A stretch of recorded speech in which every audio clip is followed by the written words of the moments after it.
trabaho na yung Yes, sir. Pinarating ko po, sir. Bayad kayo? Ha? Bayad pa kayo? Abuso na! Hihintayin ko lang yung dalawang anak. Walang darating, sir. Ha? Walang darating, sir. Nakalas ko naman. Galing ako fiscal. Tapos ganito yung Hihilain ko yan. Hihilain ko yan. Ako maniwala ka, hihilain ko yan. Takot-takot malas. Pero hihilain ko yan. Lawyer, ba't mo hawakan?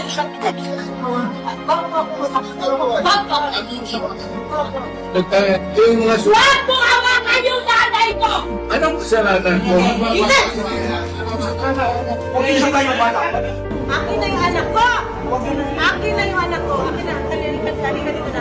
Ito yung gusto nyo? Gawin na! Sir, Ha? Ayun. Huwag na konti. Ano yan, babae yan ha. Separate na siya. Separate na.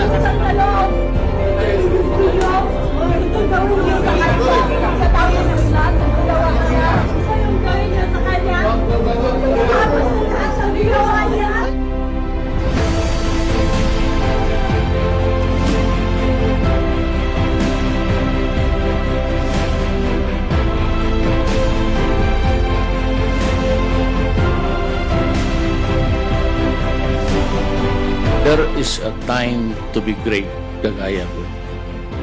Presidente ako. I do not know why.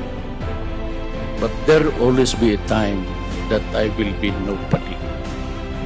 And that is sure to come. And maybe to die thereafter.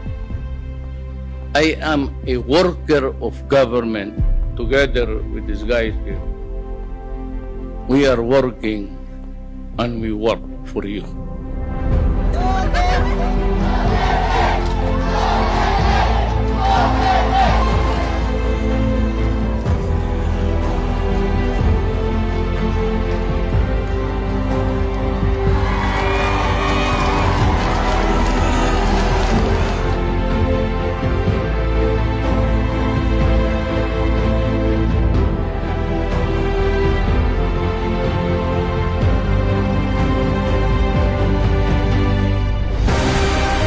Kami po mula po noong nangangampanya siya mula 2015 hanggang ngayon ay talagang sinusuportahan namin si Pangulong Duterte.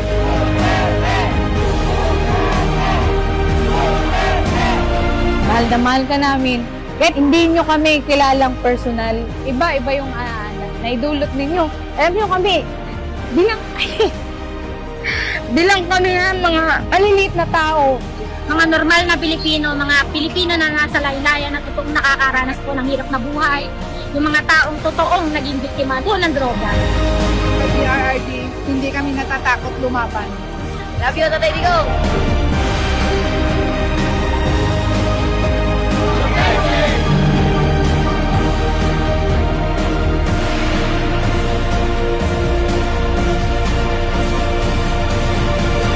Maraming salamat po, Tay. Maraming salamat po sa lahat ng paggabay. Hindi niyo po kami pinabayaan. Lahat po ng kabutihan po ninyo will never be forgotten. Asahan po ninyo ng inyong kapulisan ay mananatiling naririto upang magbigay po ng serbisyong tama para po sa ating mga kababayan. On behalf of the 225,000 men and officers of the PNP, we would like to render our snappiest salute to the Commander-in-Chief. Maraming salamat po, Tay, sa lahat po ng tulong ninyo sa PNP.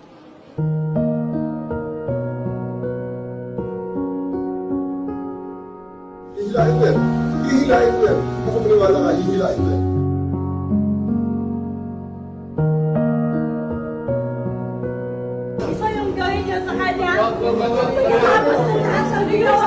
Ay, pagsamahin niyo na.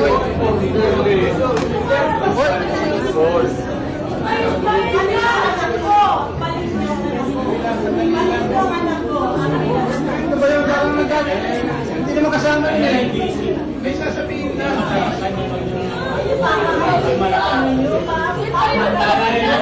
Ano, order niya ako. May sinabi niya.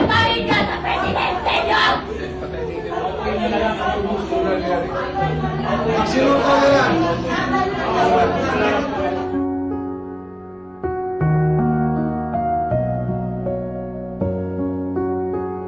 Ano, ma'am. Dalawa, wala ka nang magagawa mo. Isolated na si mama? Mama, tama na yun, ma'am. Tama na. Dami-dami na inawakan niyo ko. Kayong mga sundalo, kilala mo ninyo ako. Anong kasalanan ko? Bigyan ninyo ako kasi isang ordinansya lang na ginawa ko. Hayaan mo lang makita nila ang tatay Oo, nila. 80 anyo. Kung gano'n, okay lang. Kung ninyo papasukin, make it clear. Yes, sir. Hindi pa pasukin na. Hindi ninyo, ikaw, Yes, sir. hindi mo Upon my orders. hindi mo pinapasok. Yes, sir. Upon my orders, sir. Ang sabi ko, ang abogado ko, ang anak ko na babae. As you said, bakit mo naman i-deny ang abogado ko, ang abogado ko yung anak ko na babae? Bakit ninyo i-deny?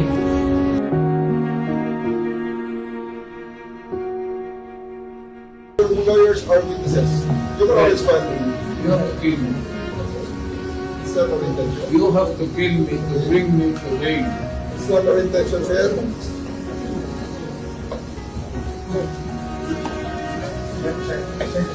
not our intention. It's not our intention. It's not our intention, sir. Please, you want to trust me. Di ba siya po yung lalaki? You know that you're trying to do this. Okay? Don't do it. Lalaya lang si Presidente. Bitawan mo ako. Ayan, sir. Bitawan mo lang ako. Artist ako. Bitawan mo ako. You have the right to remain silent. Everything you say can and will be used against you in the court of law. You have the right for an attorney. If you cannot afford an attorney will be according to you. Do you understand this right? You are under arrest for obstruction of justice 1829, sir. Let's go. Again. What's up, please? What's up? What's up?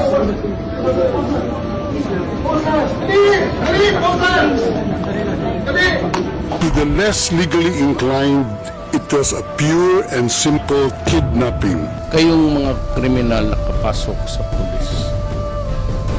Alam mo, sana ang pulis maganda ang reputasyon.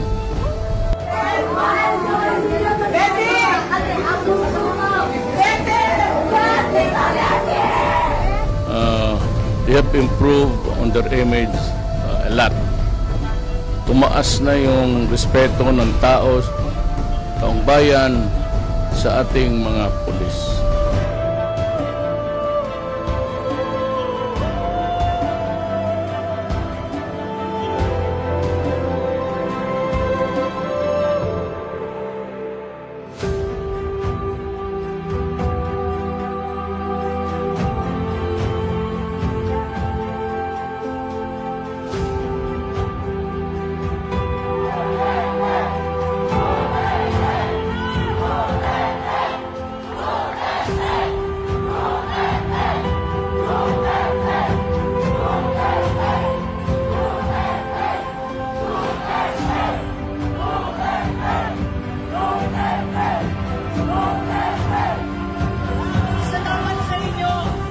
I think we have to rectify this as a Filipino and as a nation.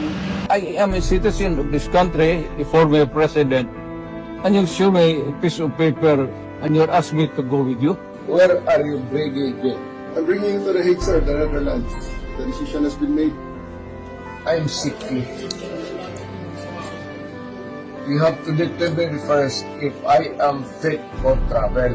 We have withdrawn and then you would allow me to be brought to a body of which we are no longer a member. Hindi nga papayag ang Supreme Court yan. Kaya may mga abogado. They're actually bringing you to the yun ang sinabi ni General Torre. That is kidnapping. Kasi literally, kung i-recall nyo yung pagkaka-abduct sa kanya, he was not given his right as a Filipino. Issue the warrant pursuant to Article 25(3)(a) of the statute for crimes against humanity and pursuant to Article 7(1)(a) of the same statute for murder. Sir, you have the right to remain silent. You have the right for counsel of your choice. Nako, nakakasakitan tayo, sir. I'm promising you. Wala na hintay. Kakasagitan tayo dyan. Anong Miranda rights? Pilipinas o sa Hague? Wala nga judge dito, sir. Meron na. Wala sir. Maniwala mo yung decision sa Supreme Court. Can you ask the Supreme Court? Wala na meron, sir. It's not in my salary grade list. Wala yun, sir. Alam punta dito.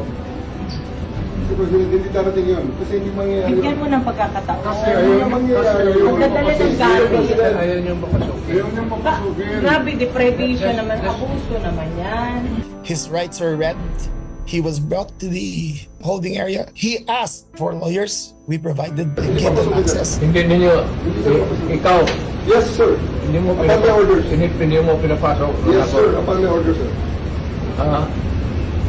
Ang sabi ko, ang abogado ko, ang anak ko na babae, They can visit you at your detention center. allow me to consult my lawyer who is my daughter. Bakit mo naman i-deny ang abogado ko, ang abogado ko yung anak ko na babae? Bakit ninyo i-deny? Ikaw ho ba nagplano ng lahat ng ito? Hindi naman. It was a group effort.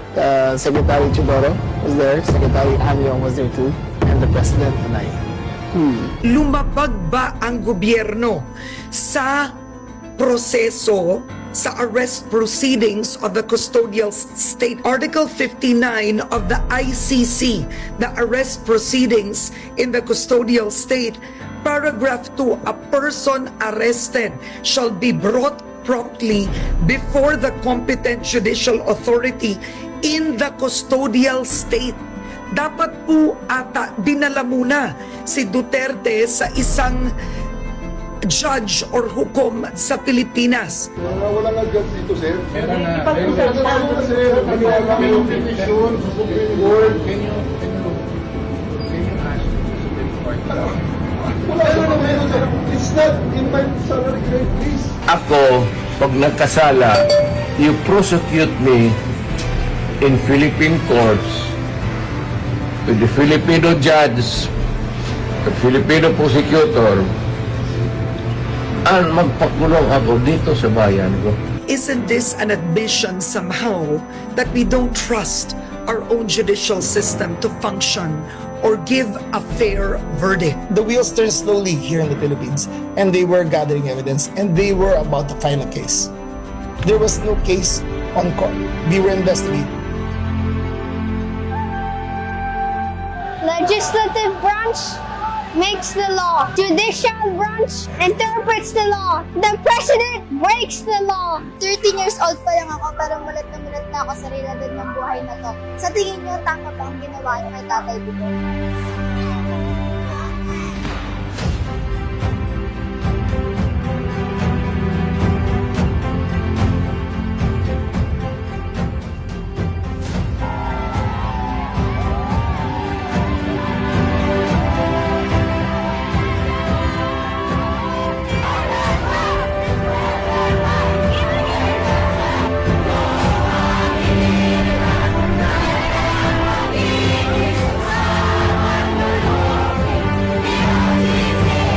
Ako ay Pilipino. Pakinggan niyo, humingi ako ng hustisya para kay Pangulong Digong.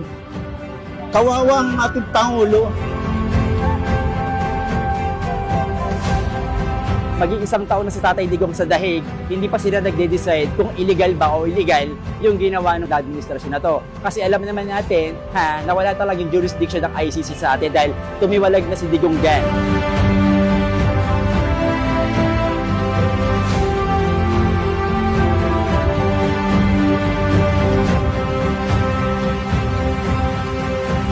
Tayo ay may sariling soberanya. Tayo ay may sariling batas. Tayo ay may mga hukom dito na sila dapat mag-usig. Hindi yung sa ibang bansa. Wala silang kinalaman dito. Ito ay paglabag sa ating mga karapatan. At ito po ay walang due process of law. At ito po ay hindi nararapat sa konstitusyon ng bansang Pilipinas. Against po sa konstitusyon ng ating bansa ang pagpapadala sa kanya sa dahig. Dahil wala naman po siyang nilabag na kasalanan.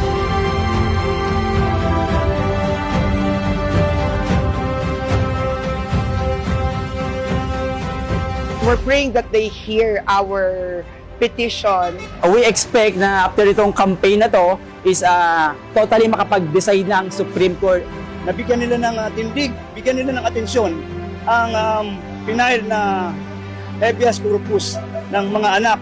Dinggin nila ang habeas corpus na pinail ng magkakapatid na talagang ipresenta dito si Pangulong Duterte.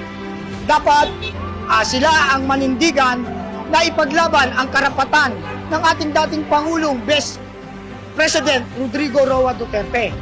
Dahil sila ang mga hukom at sila ang mga edukado, sila ang nakakaintindi ng batas ng local court natin. Kayo lang po ang makakapagbigay ng sagot kung tama ba po ang ginawa kay former President Rodrigo Duterte.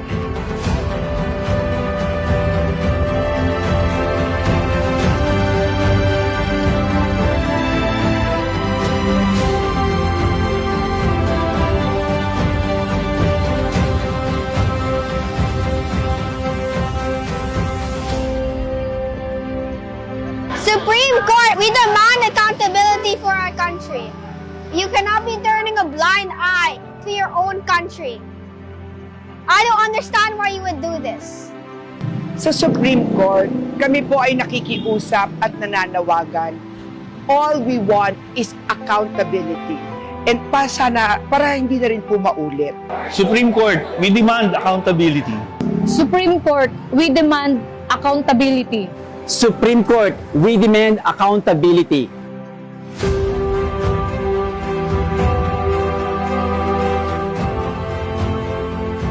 Na he's still fighting. The message is to us, to the Filipino people.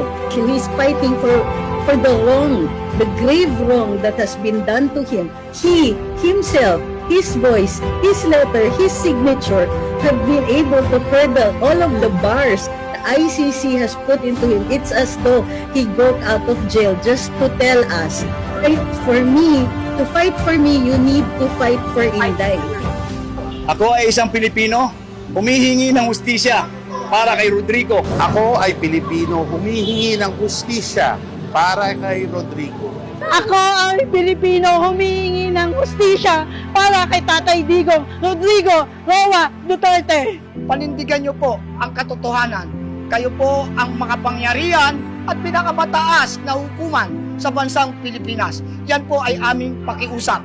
Sana ay marinig nyo ang panawagan at daing ng taong bayan at maibibigay ang hustisya na tama at dapat para kay Tatay Digong. Ang 69th sa most powerful people in the world, base yan sa talaan Forbes noong 2018. Nag-ugat ito sa kontrobersyal na kampanya ng administrasyon na tuldukan ang pamamayagpag ng iligal na droga. Duterte has declared a war on drugs. Absolutely cannot underestimate his capacity for mass unlawful violence. The International Criminal Court says it has reason to believe crimes against humanity have been committed during Philippine President's war on drugs. Kabilang sa mga international organization na naging mainit sa Administrasyon Duterte ay ang International Criminal Court o ICC. Do you think that makes you fit for the job of president? Yes, of course. Given the problems of my country, yes. I have 4 million drug addicts in my country. I said, do not destroy my country. I did what I marked to do. It was the election promise. Nung nangangampanya pa lang, sinabi niya, nalaman niya agad, anong gusto niyo? Nakita niya agad yung problema ng action. Pinangako niya yun.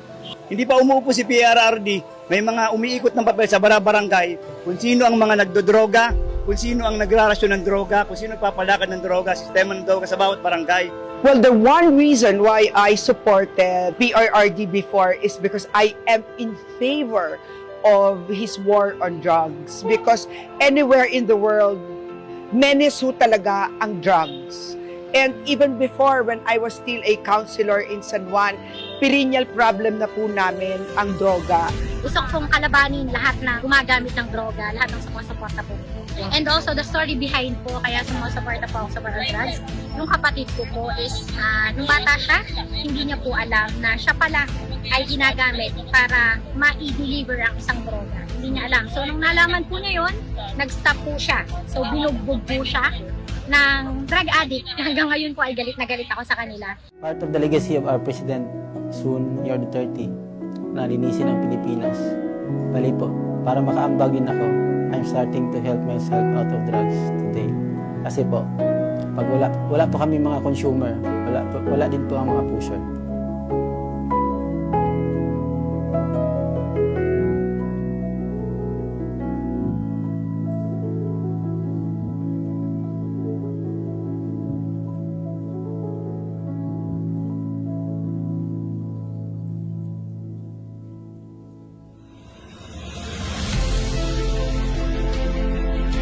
Bago pa mangyari yun, ulitin, pasurrendere natin sila. Nakaintindihan mo ba tayo? Police Chief Hollanday takes personal charge of Operation Tokang, which means to knock and plead. Ginagawa namin to para na rin sa inyo. Ha? So yung sa kabila ng pagbisita namin dito, babaliwalain mo yung sinasabi namin. Kailangan mo na rin. So ngayon kami, kaya kami nandito, kinakatok namin kayo para bigyan kayo ng pagkakataon. Ito yung list, kailangan ayusin siya, no? Duterte's war assigns a key role to these village captains, like Zifrid. He is required to compile lists of suspected drug dealers and addicts with their addresses. When the new president assumed this office, there was a mandated law that all the village captain in the Philippines, primarily here in Marikina and in my barangay or village, must do some actions on what to do for those people who are into drug addictions or into bad vices. Pabor ako sa war on drugs ni PRRD kasi ang pamilya namin, pamilya ko mismo, ako mismo, naranasan ko kung gaano karumal-dumal ang naging broken family kami dahil yung mga magulang ko na involved sa droga. Kaya galit na galit ako dyan sa droga na yan. Kaya pabor na pabor ako sa war on drugs ni Digong. Malaki ang pinagbago sa panahon ni Digong. Ang kapayapaan, peace of mind, nakamit namin. Kaming mga mahihirap, na ultimo lang ang kita.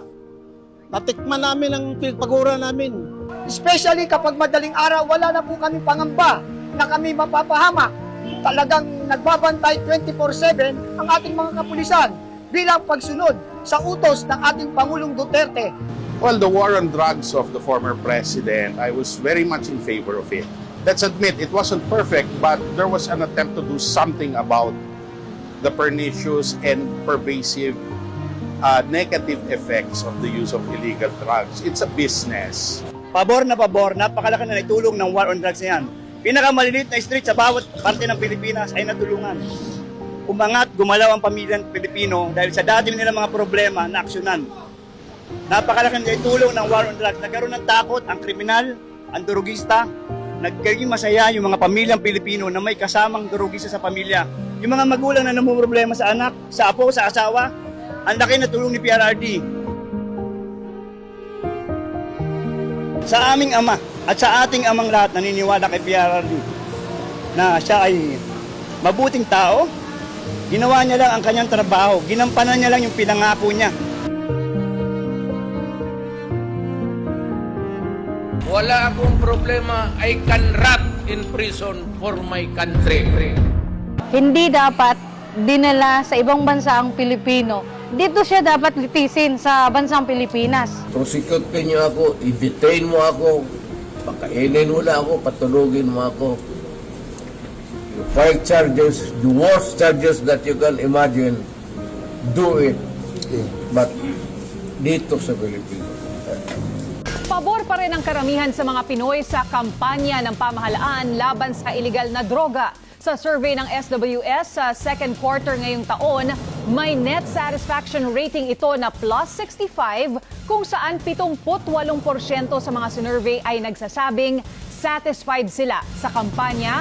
And my vote, when I cast my vote for him, I hired him to do a job.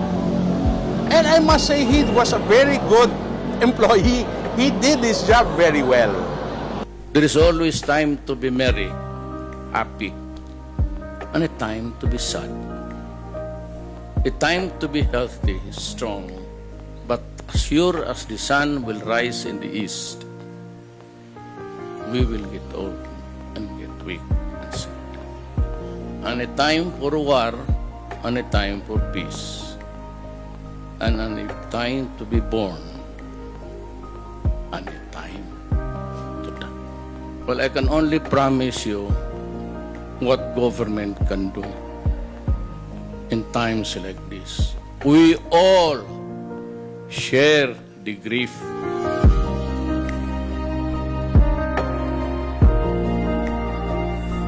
I am about to land sa cave. Pumirma ako sa signature campaign, Tay Kami Naman, dahil hangad namin na makauwi na ang the best former President Rodrigo Roa Duterte. Dahil wala naman po siyang kasalanan. Dahil po sa kanya, nakauwi pa ng mga OFW pa ng pandemic. Kaya kami tinutipirma para makauwi siya. Sana dinggin nila ang boses ng mga tao, mga totoong tao na pumirma sa Tay Kami Naman. Tinawid namin ang Tay Kami Naman na wala kaming ibang kabalikat kundi ang mga kapwa namin vlogger. Para po kay Tay, hindi po para po makalaya na po. Tay Kami Naman ngayon at bukas, isang puso, isang lakas. Kung ikaw ang tumindig para sa bayan, ngayon ang bayan ang sasama sa iyo. Tay Duterte! Tay Kami Naman! Tay Kami Naman! Bringing hope! Bringing hope! Sabay-sabay Luzon, Visayas, Mindanao, isang sigaw.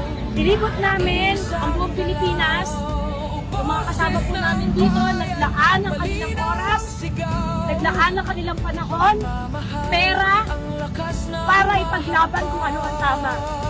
Ngayong araw na ito, 162,561 na Pilipino ang nanindigan at nagsusumamo sa Supreme Court na magdesisyon na sila sa mga habeas corpus cases ni PRRD dahil hindi tama ang ginawa kay PRRD.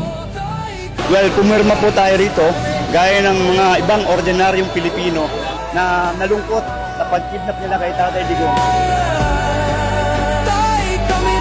So, what is the law and what is the crime that I committed? Apparently, I was brought here not of my own volition. So you have to answer now for the deprivation of liberty. Maraming salamat sa inyo sa pagpapakalat ng advokasiyang ito. They have kidnapped former President Rodrigo Duterte. 8 in the morning in The Hague at kami ay nakahanda na para pumunta sa ICC ground. Nandito kami para ipakita ang aming pusong suporta para sa kay former President Rodrigo Duterte. You will just have to kill me kung hindi ako papayag. Yung ginawa kay PRRD, marami tayong magtatanggol sa kanya. May magsisignature campaign sa kanya. May tatayo para sa kanya. Pag hinayaan natin na walang gagawin ang ating gobyerno para kay PRRD, sino ang titigil? Pag ikaw ang nawala, pag ang pamilya mo ang nawala. Maganda naman ang kanyang hangarin sa bansa natin. Sana naman lumambot ang inyong mga puso. We need former President Rodrigo Duterte to come back to the Philippines. Tay, laban pa. Darating din ang araw. Makakamit din natin ang hustisya. Hindi nga papayag ang Supreme Court dyan. Kaya nga. May mga abogado. Sa Supreme Court, alam nyo naman yung tama na hindi dapat si tatay kinidnap. Kinidnap siya sa Villamor. Nandun kami. Kaya dapat pakawalan na si tatay sa ICC. Kaya kailangan namin siya dito. Para sa bayan, para sa Pilipino. Sa lahat ng Pilipino na naniniwala na mali ang ginawa kay PRRD, udyukan natin ang Korte Suprema, magmakaawa tayo sa Korte Suprema. Tuloy-tuloy tayo mag-file ng ating manifestasyon, ihatid natin sa kanila ang katotohanan na nakikita natin ang mali at nagsusumamo tayo sa Korte Suprema na protektahan ang karapatan ng bawat individual na nandito. Supreme Court, the 16th and demands an answer. Bahala ang Diyos. Hindi siya natutulog. Ibabalikan namin sa Pilipinas! Hindi namin nakalaan na mamatay ka sa ibang bansa! Mahal na mahal ka namin, Tatay Digong! We love you! Dito kami para sa'yo! Alam namin, mahal na mahal mo kami. Mahal na mahal ka rin namin. 1, 2, 3, go Duterte, para ang Davao. Please bring PRRD back home. Nagpalakas ka. Basta't araw-araw pinagdadasal ka namin na makauwi ka. Tay, ito ginagawa namin para sa'yo kasi kailangan ka namin eh. Makatatag ka lang dyan ha. Kasi nandito kami para sa'yo. Gagawin namin yung part namin at makauwi ka na. Salamat tay. Salamat. Tuloy-tuloy po ang signature campaign at inaasahan po namin na mga kababayan namin na hindi pa nakakapirma ay sasama sa atin para manindigan. Ito ay hindi lang para kay PRRD, ito ay para sa kinabukasan ng lahat ng kapamilya natin at ng mahal natin sa buhay.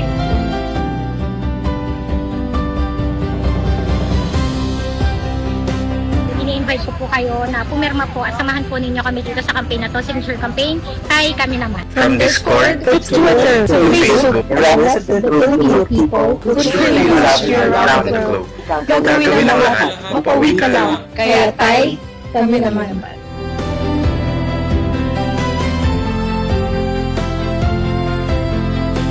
Kanino, Apo, magpabiling saludo.